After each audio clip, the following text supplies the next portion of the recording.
A ver, dentro de nuestra cabeza se esconde uno de los misterios científicos más grandes de nuestros tiempos. Es como un lenguaje, o más bien un código que el cerebro usa para todo, para guardar recuerdos, para generar pensamientos, vaya, para dar forma a nuestra realidad. Pero, ¿qué es exactamente ese código? ¿Y cómo funciona? Muy bien, vamos a meternos de lleno en esto. En este análisis vamos a explorar primero el misterio del código cerebral. Después, por qué es tan crucial que lo descifremos. Luego, la increíble idea de que no es un solo código, sino muchísimos. También, los retos enormes de la investigación y, al final, hacia dónde va toda esta búsqueda monumental. Bueno, empecemos por el principio. Cuando hablamos del código cerebral, nos referimos a la búsqueda de esas reglas fundamentales como el lenguaje secreto que usan las neuronas para comunicarse y crear, pues, todo lo que experimentamos. Y aquí tenemos una de las preguntas clave, una que de verdad le quita el sueño a la comunidad científica. No es solo si recordamos algo, sino cómo. A nivel de moléculas, esa información se ancla con una precisión tal que puede durar años y años. Es un verdadero rompecabezas de ingeniería biológica.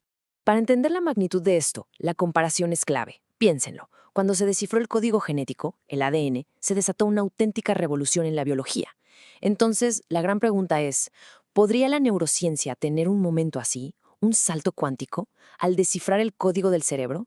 Pero, como vemos aquí, la respuesta para nada es sencilla. Y esto nos lleva a preguntarnos algo fundamental.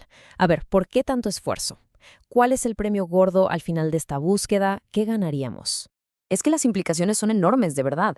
Estamos hablando de poder simular el cerebro en computadoras para entenderlo a fondo, de desarrollar tratamientos que hoy parecen ciencia ficción para trastornos complejos como la esquizofrenia, e incluso de llegar a potenciar nuestras propias capacidades de aprendizaje y de memoria. El impacto de verdad sería transformador para la humanidad. Y bueno, justo cuando pensábamos que el reto era encontrar un código, la realidad nos da una cachetada y se presenta mucho, pero mucho más compleja. Resulta que no estamos buscando una sola llave, sino todo un llavero. Ojo porque esta idea es fundamental. El cerebro no es un aparato que hace una sola cosa. Para nada. Controla el movimiento, la vista, el oído, el pensamiento abstracto, todo al mismo tiempo. Y parece que cada una de estas funciones requiere su propio lenguaje, su propio código especializado. A ver, veamos un ejemplo bien concreto para que quede claro. El código para procesar el sonido, que en esencia es una onda que cambia en el tiempo, simplemente no puede ser el mismo que usamos para procesar la visión, que es una imagen en 2 o hasta 3 dimensiones. Y ni hablar del olfato, que lo que hace es analizar una mezcla súper compleja de químicos en el aire.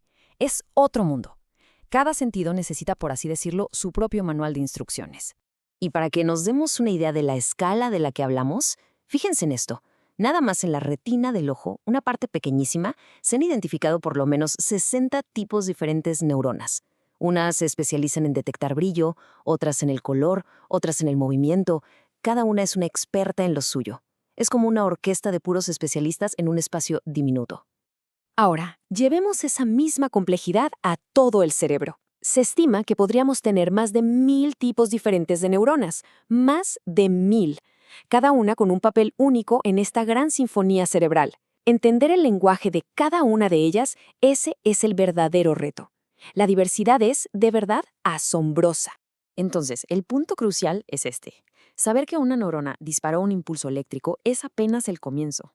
La información de verdad, la importante, está en saber qué tipo de neurona fue la que disparó y cuál fue su patrón específico.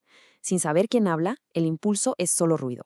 Y claro, como es de esperarse, intentar estudiar algo tan increíblemente complejo, pues presenta unos obstáculos gigantescos para la comunidad científica. No es nada fácil. Uno de los problemas más grandes es que nuestras herramientas, aunque nos parezcan súper avanzadas, la verdad es que siguen siendo bastante burdas, por decirlo así. Las técnicas de neuroimagen que tenemos hoy nos dan una vista panorámica, como desde un helicóptero, pero no nos dejan bajar a ver la conversación íntima, de cerca, entre neuronas individuales. Nos falta resolución.